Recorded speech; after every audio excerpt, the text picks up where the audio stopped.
여호수아와 여분네의 아들 갈렙은 생존하니라. 아멘. 민수기 14장 13절부터 38절까지 본문입니다.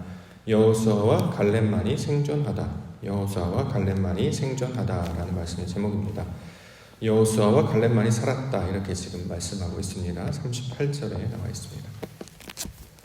38절 말씀. 그 땅을 정탐하러 갔던 사람들 중에서 오직 눈의 아들 여호수아와 여분네의 아들 갈렙은 생존하니라, 이렇게 증거하고 있습니다. 생존하다, 살다, 살았다라는 뜻이죠. 자, 성경에서 말하는 살다, 살았다라고 하는 것은 어떤 뜻이냐?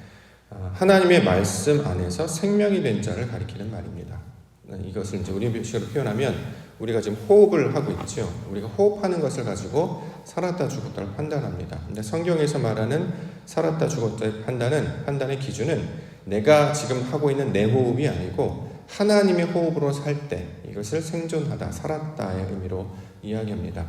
하나님은 영이시죠. 또 우리에게 루하흐, 영으로 우리 가운데 나타나 주셨습니다. 그가 진리와 말씀을 우리 가운데 건네주세요. 어떻게 건네주시냐면 호흡처럼 이것을 건네주십니다. 그래서 하나님의 말씀을 우리에게 호흡처럼 여기고 그것으로 숨을 쉬고 내쉬고 하는 것을 가리켜서 성경에서는 살았다, 생존하다라는 의미로 사용하고 있습니다. 자, 본문에서는 그 두 사람이 바로 여호수아와 갈렙밖에 없었다, 지금 그렇게 이야기하는 것이죠. 자, 여호수아와 갈렙. 특별히 여기서는 아버지의 이름들을 소개하면서도 함께 소개하고 있습니다. 여호수아를 가리켜서 눈의 아들 이렇게 이야기하고 갈렙을 가리켜서 여분네의 아들 이렇게 이야기합니다. 여호수아, 갈렙 이렇게 이야기해도 우리가 어떤 자인지 알죠. 누가 있는지 앞에 이미 이야기가 나왔기 때문에 그냥 여호수아 이름만 들어도 갈렙이라고 말씀만 해도 이 사람들이 누군지는 알 것입니다. 근데 굳이 눈의 아들, 여분네의 아들 이렇게 지금 설명하고 있는 것이죠. 왜 그러냐면 그 말씀, 그 단어가 가지고 있는 의미가 이들에게 적용이 되기 때문입니다. 눈의 아들이라고 할 때 이것은 무슨 뜻이냐면 아버지 이름이 눈이다 이럴 수도 있겠습니다만 이거 의미적으로 받아들인다면 눈이라고 하는 것은 부활이라는 뜻을 가지고 있습니다. 부활의 아들이다. 그래서 여호수아는 지금 부활의 열매가 되었다, 부활의 아들이 되었다라는 의미로 지금 우리가 설명하고 있습니다. 여분네, 사람의 이름이죠. 그런데 그 의미가 있습니다. 여분네, 열매라는 뜻을 가지고 있죠. 열매를 맺다. 그래서 열매를 맺은 자의 아들이 지금 갈렙이다, 지금 이렇게 이야기하고 있습니다. 자, 하나님의 말씀을 호흡으로 받아서 이제 자신이 가지고 있는 육신의 호흡이 아니라 영의 말씀, 그 육신의 영의 호흡으로 사는 자가 되는 것을 자, 이렇게 지금 이야기하고 있습니다. 어떻게 되느냐? 다시 살았다, 열매를 맺었다, 이런 의미로 지금 설명하고 있는 것이죠. 자, 말씀이라고 하는 씨가 우리 심령 가운데 뿌려지게 됐습니다. 자, 이러면 어떻게 되느냐? 그 씨가 터져야죠. 발아하여야, 그렇죠? 그래야 싹이 터서 자라야 그 줄기가 되고 결국에는 열매를 맺게 됩니다. 이 똑같은 것으로 하나님께서 우리에게 씨라고 하는 말씀을 주시는 것이죠. 그러면 이 말씀이 우리 심령 가운데 뿌려지면 발아에서 터지게 되어서 생명이 자라나게 됩니다. 그래서 마침내 열매를 얻게 되는 거죠. 이 똑같은 모양으로 우리 가운데 지금 그 이야기를 하고 있는 것입니다. 말씀이라고 하는 씨를 주었는데 그 씨가 발아하여서 열매를 맺은 자들이 여호수아와 갈렙이다. 다른 이들은 그 씨가 열매를 맺지 못하고 그냥 씨로 남아져 있었다. 발하지 못한 상태이다. 따라서 씨가 발하지 못한 상태를 보면 그것은 죽은 것과 똑같은 모양 아니겠습니까? 자, 그래서 이것을 지금 가운데 설명하고 있습니다. 말씀이 우리 안에 들어오면 싹이 터서 자라듯이 우리의 속사람도 하나님의 것으로 바뀌어져야 된다. 이것이 하나님이 말씀하시는 구원의 내용으로 우리 가운데 설명하고 있습니다. 자, 이것을 우리에게 설명하기 위해서 지금 이스라엘 백성들과 여호수아 갈렙의 이야기를 하고 있는데요. 하나님께서 지금 이스라엘 백성들을 놓고 하나님의 뜻을 가르쳐 주시는 장면입니다. 자, 이때 모세가 하나님께서 이렇게 말씀하셨습니다 라고 하는 뜻을 가장 먼저 전파하고 있습니다. 17절부터 나와 있습니다. 민수기 14장 17절부터 이제 구하옵나니 이미 말씀하신 대로 주의 큰 권능을 나타내옵소서 이르시기를. 자, 삶에 있어서 그 호흡의 기준이 되는 것이 무엇이냐? 하나님이 말씀하시는 것이죠. 그래서 싹이 터졌다, 발아하였다는 것을 어떻게 할 수 있느냐? 말씀하신 대로 우리 안에 이루어지는 것을 가리켜서 발아하다. 말씀이 우리 가운데 생명이 되다라는 것입니다. 18절부터 보면 여호와는 노하기를 더디하시고 인자가 많아 죄악과 허물을 사하시나니 형벌받을 자는 결단코 사하지 아니하시고 아버지의 죄악을 자식에게 갚아 3, 4대까지 이르게 하리라 하셨나이다. 고함나니 주의 인자의 광대하심을 따라 이 백성의 죄악을 사하시되 애굽에서부터 지금까지 이 백성을 사하신 것 같이 사하시옵소서. 자, 근거가 무엇이냐? 하나님이 이미 선포하신 그 말씀대로 행해 주시옵소서 이렇게 이야기하는 거죠. 하나님께서 하신 말씀이 무엇이냐? 말씀을 따르게 되면 사해 주겠다. 그러나 그렇지 않을 경우에는 그들에겐 형벌이 있게 될 것이다. 자, 이것이 하나님께서 말씀하시는 율법의 규칙이었습니다. 그러면 하나님의 말씀을 따르면, 들으면 이전까지 있었던 거 내가 다 기억하지 아니하고 너희들을 새롭게 하겠다. 인자를 베푸시고 긍휼을 베푸시겠다. 계속해서 기회를 주시고 그렇게 다시 너희를 인도해 내시겠다라는 거죠. 자, 이것은 하나님이 주신 하나님의 뜻이었습니다. 그러면 백성들이 돌이켰는가? 실제로는 그렇지 않았다 이렇게 이야기하고 있습니다. 22절에 내 영광과 애국과 광야에서 행한 내 이적을 보고서도 이같이 10번이나 나를 시험하고 내 목소리를 청종하지 아니한 그 사람들은 보기는 보았습니다. 근데 듣지는 않았다는 거지요. 하나님의 뜻이 무엇인지를 깨닫지 못했다는 것입니다. 말씀을 주었다면 그 말씀의 씨가 내 안에서 터져서 열매가 맺어서 내 안에 역사가 이루어지도록 해야 되는데 그들은 그렇게 하지 않았다는 거죠. 조금이라도 이것이 터져서 발아있다면 결코 10번이나 부정할 수 없었을 것입니다. 성경에서 열이라고 하는 것도 완전수잖아요. 한 번도 그렇게 하지 않았다라는 거죠. 한 번도 그 하나님의 말씀을 아버지의 뜻으로 듣지 못했다. 그러므로 하나님께서는 듣는 자들은 용서하실 것입니다. 이게 은혜잖아요. 그런데 듣지 않았다는 거죠. 듣지 않았던 자들도 용서해달라 이런 뜻이 아니다라는 거죠. 율법은 그렇게 할 수가 없습니다. 왜냐하면 그러면 사람은 절대 변화되지 않기 때문이죠. 자, 잘못을 했는데도 불구하고 그 잘못을 행했음에도 불구하고 죄가 없다라고 이야기하면 과연 그 사람이 돌이키겠습니까? 본인은 그러니까 만약에 잘못했는데 용서를 받으면 내가 잘못했는데 용서를 받았다라고 생각하지 않고 난 잘못한 것이 역시 없었네 이렇게 얘기한다는 거죠. 자, 그래서 하나님의 법칙은 무엇이냐면 돌이키지 않으면 그것을 돌이킬 때까지 계속해서 그 땅에 들어가지 못하게 할 것이다. 이것을 광야에서 방황하는 모습으로 설명하고 있습니다. 40년간 이스라엘 백성들이 광야에서 방황했습니다. 자, 왜 방황하게 되는가? 아직 준비가 되지 못했던 거지요. 하나님의 음성을 듣는 훈련이 되지 못했습니다. 우리가 다음번에 보겠습니다만, 자, 광야에 들어가라라고 한 것은 그들을 죄를 주거나 형벌을 주기 위해서 들어가라고 한 게 아니라 아직 준비가 되지 못했기 때문에 가나안 족속과 싸우게 되면 백발백중 다 무너지게 되는 거지요. 하나님의 음성을 듣는 것이 승리의 비결인데 듣는 훈련이 전혀 되어 있지 않았어요. 그래서 자기네들 이 다음 절에 보면 자기네들 올라가지 말라 그랬는데 막 올라가지 않습니까? 그래갖고 다 무너지고 죽어버리게 된다는 거죠. 아직 준비가 되지 못하였으니 다시 훈련장에 들어가서 연습을 좀 더 해야 된다. 이렇게 되면 전쟁에 나가거나 예를 들어 경기에 나가서도 반드시 질 수밖에 없다. 그러므로 이 말씀 듣는 훈련을 다시 하시겠다. 자, 이것이 하나님이 가르쳐 주신 인자하심과 그 말씀을 집행하시겠다고 하는 뜻이 되는 것이죠. 그래서 율법이라고 하는 것은 아직 우리에게 준비가 되지 못했음을 알려주어서 우리가 훈련하도록 가르쳐 주시는 하나님의 은혜의 선물이기도 합니다. 무작정 나쁜 것이 아니고 무작정 우리를 힘들게 하면 이것이 어려운 것이 아니라 하나님의 은혜와 긍휼을 이런 모양으로 보여주시는 것이죠. 원래 준비가 안 되면 탈락돼야 되잖아요. 이 사람이 감당이 안 돼 있으면 다른 사람 이렇게 해야 되잖아요. 그런데도 불구하고 하나님이 계속해서 기회를 주신다는 거죠. 그래서 마침내 40년 동안이나 끊임없이 계속해서 동행하시고 인도하셔서 계속 보여주시는 분이 하나님이심을 이야기하고 있습니다. 자, 하나님의 능력이 없거나 하나님께서 행하지 않았기 때문에 무너지는 것이 아니었습니다. 사람들은 그렇게 이야기하죠. 어떻게 이야기하느냐? 우리는 한 번도 본 적이 없습니다. 하나님께서 우리에게 보여준 적도 없고 가르쳐 준 적도 없는데 마치 우리에게 이것들 해라고 그렇게 고집스러운 주인이십니다. 이렇게 보고하는 자들과 똑같습니다. 나중에 달란트 비유로 이렇게 설명을 하고 있죠. 우리 주인은 고약하다. 준 적도 없고 맡긴 적도 없는데 찾는구나. 제 이야기를 하는 거죠. 하나님의 말씀을 주시는 것이 우리에게 또 다른 기회를 주는 것이고 다시 하나님의 뜻을 기억하라는 은혜의 기회로 받는 자들이 될 때에 비로소 그들이 다시 한번 기회를 얻게 되는 것입니다. 그런데 이스라엘 백성들은 한 번도 그것을 받지 못했다. 자, 이렇게 이야기합니다. 그렇게 되면 어떻게 되느냐? 무너지는 자들이 될 것이다 라고 설명하고 있는 것이죠.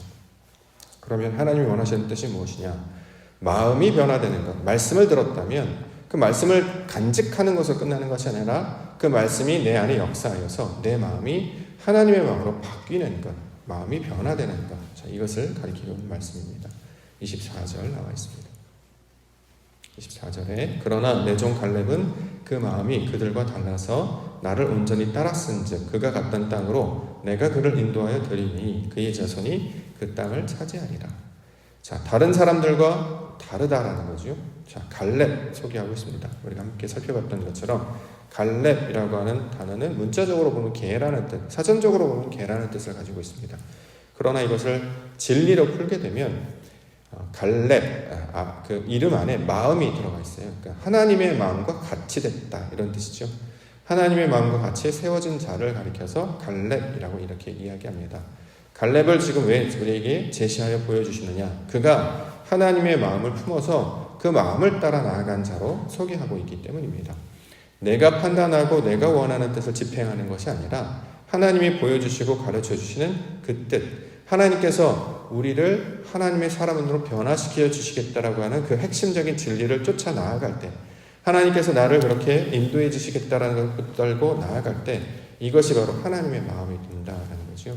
그래서 갈렙은 그 마음이 세상 사람들, 다른 이스라엘 백성과 달라서 온전히 그 마음을 따랐다라고 이야기합니다. 무슨 뜻이냐? 우리의 마음이 온전히 하나님에게만 집중하게 되는 것을 말합니다.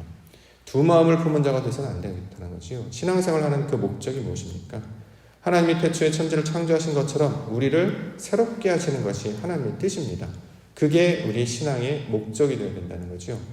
하나님이 우리를 그 하늘과 땅으로, 새 하늘과 새 땅으로, 새 예루살렘으로, 새로운 피조물로 완전히 변화시키는 것.